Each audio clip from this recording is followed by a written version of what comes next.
You have a wonderful country here, and every time I come back to India, I wonder why I don't stay longer when I come. To see the work that Gaurav and Sachin and Ritu have done to build Franchise India to the scale it is today, I think is the theme that Ritu gave me to start this conference. I'm going to cover 5 points and then have each of our speakers perhaps illuminate a little bit more. Maximising the economic power of the SMEs, entrepreneurship as a strategic driver of change, enterprise strategy and policy development, making India an easier place to do business and boosting trade ties, and enabling the environment and policy reforms for women.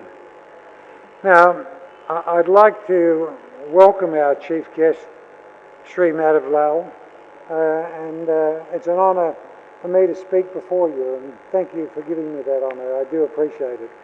But it also indicates where the government of India is starting to see how franchising fits into the economic growth of India and the future of India.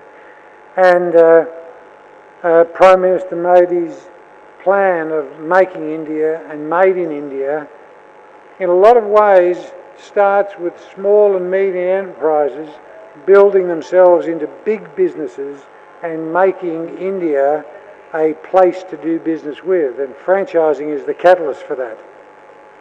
So, if I talk about how we maximise the economic power of SMEs, I think we've got to understand how powerful they are. Here in India, less than 10% of the business, and there's about 25 million businesses in India, are actually in the organised sector. And so the opportunity for growth in this small business sector is absolutely huge. And the SMEs create a very, very powerful force. They're good for governments because they provide a tax base, right? Whether we like it or not, paying taxes builds nations. And so we should welcome the opportunity to build more enterprises that are in the organised sector and contributing to the economy through taxes. But they're also major employers. The small business enterprise by far employ more people in India than the large corporations that are listed on the stock exchange. And I'm not taking it away from the Tatas of the world. These enterprises are critical and they employ hundreds and hundreds of thousands of people. But collectively, those 25 million small businesses, in retail there's 14 million retail businesses, they employ many more people than the large businesses. And it's very, very important that we understand the contribution that small business make to the nation in building the nation, because it not only helps build wealth, and small businesses build wealth, but also it creates employment for others who are not yet in business, and it also builds expertise. It trains people in how to be business people. So SMEs are a very, very important part of this business, and they're also the foundation of where big businesses begin. I have many stories of where clients of DC Strategy, and clients I'm sure of Franchise India as well, who've started with 1 or 2 small locations and now are major corporations that have been sold to new buyers for hundreds and hundreds of millions of dollars. So our big businesses in India of the future, we see many of them out here today establishing themselves and growing themselves. And each time I come back to India, I learn that there's another group that has added another 100 or 200 or 300, has got to 1,000 units or 1,500 units in India. So you can see the opportunity of growth that small business provides. Also, the opportunity of mentoring small businesses is something I'll speak about in terms of sharing experiences. If we look at entrepreneurship and how we incubate entrepreneurship, the government of Victoria in Australia actually has an incubator, an entrepreneurial incubator, and it actually funds small businesses' ideas and gives them coaching and mentoring.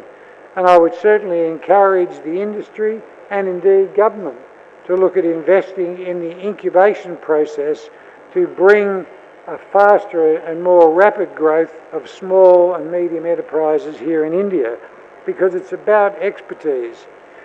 If we look at the policy development and the government's role in fostering entrepreneurship, I'm sure it's easy for us all to say the government should do something, the government should give us money.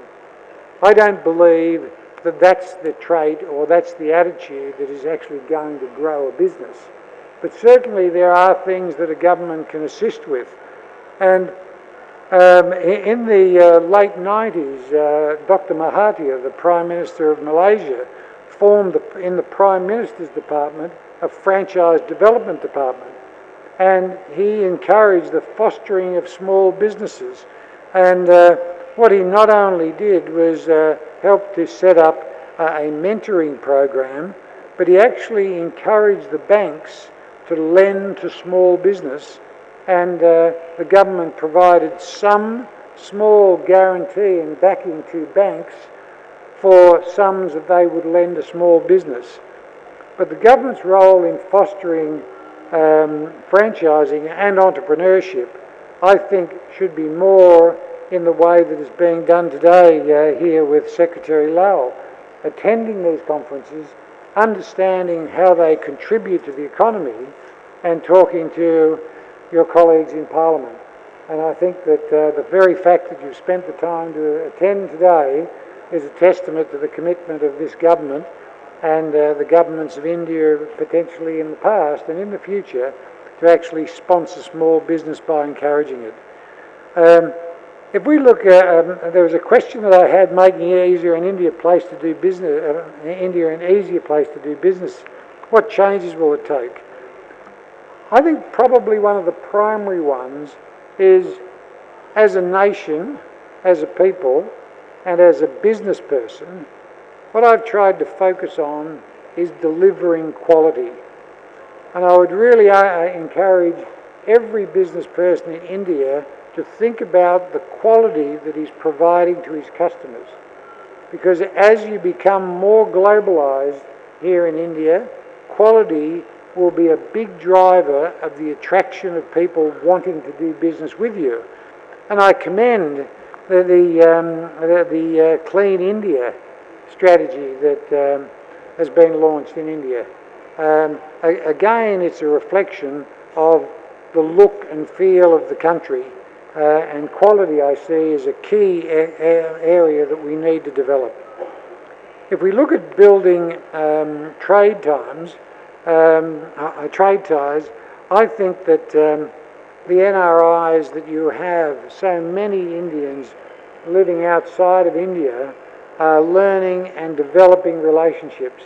Only last week in Sydney I met with some colleagues that I do business with in Hyderabad, and they're spending their time and money going into the global markets and developing relationships, and you should be thinking about all of the NRIs that you know who are now starting to return with those relationships to start business in India.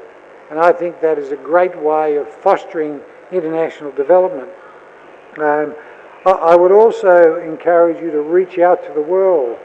Right here in Franchise India, I commend Gaurav and Sachin and Ritu for the work they've done in promoting India and franchising, not just here at home, but across the globe. And they've spent time in many markets, especially the US market, cultivating the environment for franchising and selling the Indian opportunity to franchise systems around the world. And we need more of this if we're going to develop our trade ties. I'll now come to the last point, and this is enabling the environment policy reform for women. And I think that in our patriarchal society, and I'm just not talking about India, I'm talking around the world, we have a lost opportunity, and an opportunity that we can gain if we can empower women. Here in India, you have over 500 million women. What a wonderful resource. Almost 50% of those are under 25 years of age and are looking to their future with the future of India. And I would encourage you to encourage them and give them the opportunities to be in business and to lead businesses.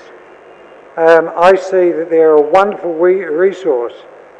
And I asked the question today, what are our wives doing today in India?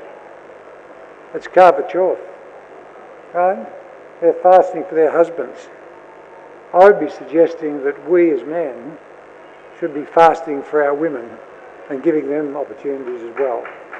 So I welcome you, and I look forward to spending 2 days with you here in India and in New Delhi, and I commend the conference to you. Thank you. Thank you.